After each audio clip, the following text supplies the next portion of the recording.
Welcome to సోజెస్ kitchen and my family blogs లో ఈ రోజు డైలీ రొటీన్ లో ఇంకొక బ్లాగ్ తో మీ ముందుకు వచ్చేసి. సో ఈ రోజు మార్నింగ్ మా ఇంట్లో బ్రేక్ఫాస్ట్ వచ్చేసి టమాటో చట్నీ అలాగే దోశ.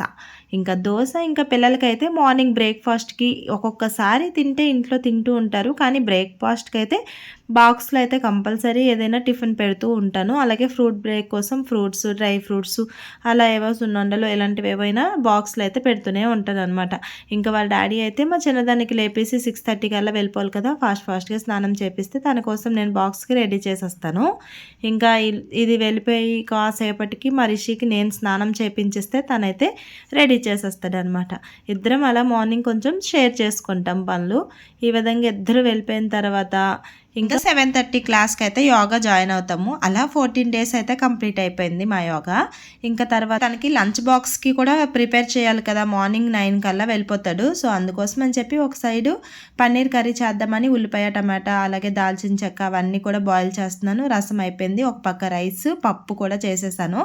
ఇంకా దానికి బ్రేక్ఫాస్ట్ కోసం పన్నీర్ దోశ వేసి ఇచ్చిస్తే తనైతే తినేస్తాడు అనమాట. మార్నింగ్ అంతా కిచెన్ అయితే ఎంత నీట్గా క్లీన్ చేసుకున్న హడావుల్లో ఎంత చెత్తగా అయిపోతుంది అంటే అంత చెత్తగా అయిపోతుంది అనమాట. రోజు ఇంకా పిల్లలు స్కూల్కి వెళ్ళిన తర్వాత మళ్ళీ వచ్చిన వరకు ఈ పనులన్నీ సరిపోతాయి నాకు. ఇంకా పన్నీర్ కర్రీ కోసం అయితే బటర్ అయితే వేసేసుకొని అందులోనే కొంచెం టేస్ట్కి తగ్గ కాశ్మీరీ మిర్చి పౌడర్ అయితే యాడ్ చేసుకొని బాగా కలిపేసుకోవాలన్నమాట.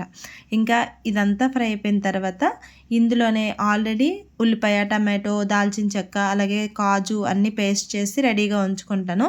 ఆ పేస్ట్ని యాడ్ చేసేస్తే ఈ లోపల మా హస్బెండ్ దోశ ఎడుతున్నాడు, ఒక పక్క కర్రీ కూడా అవ్వలేదు. ఇంకా జీలకర్ర పొడి, ధనియాల పొడి, ఇంకా గరం మసాలా అన్నీ వేసేసి పన్నీర్ ముక్కలు వేసేసి బాగా దగ్గరగా అయిపోయిన తర్వాత కొంచెం ఫ్రెష్ క్రీమ్, కొత్తిమీర వేసుకుంటే కర్రీ అయితే రెడీ అయిపోయింది అనమాట. ఇంకా తనైతే ఇంకా టిఫిన్ చేసేసి తన బాక్సులు తను బ్యాగ్లో పెట్టేసుకొని తన డ్యూటీకి వెళ్ళిపోతాడు. ఇంకా అదంతా వెళ్ళిపోయిన తర్వాత నాకు ఇంట్లో పనే అవ్వదు. ఇంకా మా పిల్లలు కూడా స్కూల్ నుంచి వచ్చేస్తారు.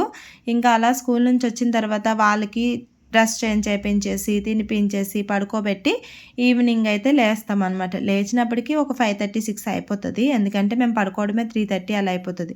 ఇంకా అలా అయిపోయిన తర్వాత ఇంకా వాళ్ళ డాడీ అయితే 7:30కి అలాగా డ్యూటీ నుంచి వచ్చేస్తాడు. ఇంకా వచ్చిన తర్వాత నార్మల్గా ఉంటుందా, నైట్ కోసం కూడా ఏదో ఒకటి ప్రిపేర్ చేయాలి కదా. ఈరోజు అయితే అస్సలే ఓపిక లేదు. అందుకోసం అని చెప్పి మళ్ళీ అలాగో దోశ రుబ్బుంది కదా అని చెప్పేసి ఇంకా దోశ వేసేస్తున్నాను. అలా తినేసిన తర్వాత మార్కెట్కి అయితే వెళ్ళాం. ట్యూస్డే మార్కెట్లో ఇంకేముంటాయి, ఎప్పుడో చాలా స్టార్టింగ్లో అయితే ఎక్కువ వెళ్ళేదాన్ని ఈ ట్యూస్డే మార్కెట్కి. తర్వాత నాకు నచ్చక వెళ్ళడం మానేశాను. మళ్ళీ ఇప్పుడు మా సండే మార్కెట్కి వెళ్ళలేదు, వెజిటేబుల్స్ అయితే కొన్ని అవసరం కదా అని చెప్పేసి అలా కొంచెం తిరిగినట్టు కూడా ఉంటుంది. చాలా మంత్స్ అయిపోయింది ఈ మార్కెట్కి వెళ్ళని చెప్పేసి వచ్చాము. ఇంకొచ్చిన తర్వాత తనైతే తను బిజీలో ఉన్నాడు, నేనైతే నా బిజీలో ఉంటాను. ఎప్పుడు కూడా వీడియోస్ తీసుకుంటూ ఉంటాను అనమాట. తనైతే ఇంకా అన్ని వెజిటేబుల్స్ ఏం కావాలో తనకే బాగా తెలుసు. ఒకవేళ నేను తీసినా కూడా పక్కన పడేస్తాడు. అందుకే నేను చక్కగా వీడియో తీసుకుంటాను. ఇంకా నా పిల్లలు అయితే ఎంత హెల్తీ ఫుడ్ పెట్టినా ఏదో ఒకటి బయట ఫుడ్ తినకపోతే వాళ్ళకి అస్సలే అవ్వదు. ఇంకా ఫైనల్గా ఇంకా ఇక్కడ జామున్ కనిపించే ఇంకా చాలా ఉంటాయి. ఎక్కువ వెజిటేబుల్స్ అయితే ఉండవు అనమాట. ఒకప్పుడైతే చాలా ఫ్రెష్గా ఉండేది ఈ వెజిటేబుల్ మార్కెట్లో, ఇప్పుడైతే అస్సలు బాగుండడం లేదు. ఇంకా తర్వాత ఇంకా మా పిల్లలకు బొమ్మలు కనిపిస్తే ఆగుతారా, ఏదో ఒకటి కొనకపోతే అస్సలే రాదు మా రిష్తా. ఇంకా అస్సలు ఇంటికి రాదు. ఇంకా వాళ్ళ డాడీ ఇంకా మా రిషి అడగడమే లేటు, అది ఏదైనా సరే అలా కొనడానికి అయితే ట్రై చేసేస్తూ ఉంటాడు అనమాట. సో ఫైనల్గా ఇంకా దానికి నచ్చిన కిడ్డీ బ్యాంక్ అయితే తీసేసుకున్నాడు. ఇంకా మా రిషి ఆనందం అయితే నార్మల్గా లేదు. ఇంకా అక్కడ నుంచి వస్తూ ఇంకా దానికి ఏదైనా కొనేసామంటే హ్యాపీగా ఫీల్ అవుతుంది. ఏది కొనకుండా ఇంటికి తీసుకెళ్ళమంటే ఇంకా ఇంటికి మెట్లు కూడా ఎక్కనివ్వదు, అంత టార్చర్ చేసేస్తుంది. సో ఇంకా అక్కడ నుంచి అలా ఫైనల్గా ఇంటికైతే వచ్చేసాం. ఈరోజైతే మేము కొన్న వెజిటేబుల్స్ ఇవన్నీ కూడా కొంచెం తక్కువే. ఎప్పుడు అయితే ఎక్కువ కొనుక్కుంటాము, ఈసారి అయితే కొంచెం తక్కువగానే కొనుక్కున్నాము. ఇంకా వచ్చిన తర్వాత మరి రిషి ఆగుతుందా, కిడ్డీ బ్యాంక్ ఓపెన్ చేసేసి ఇంకా మెకానిక్లు అయితే చేసేస్తున్నారు వాళ్ళిద్దరూ. సో వాళ్ళిద్దరితో అలా ఉంటుందన్నమాట.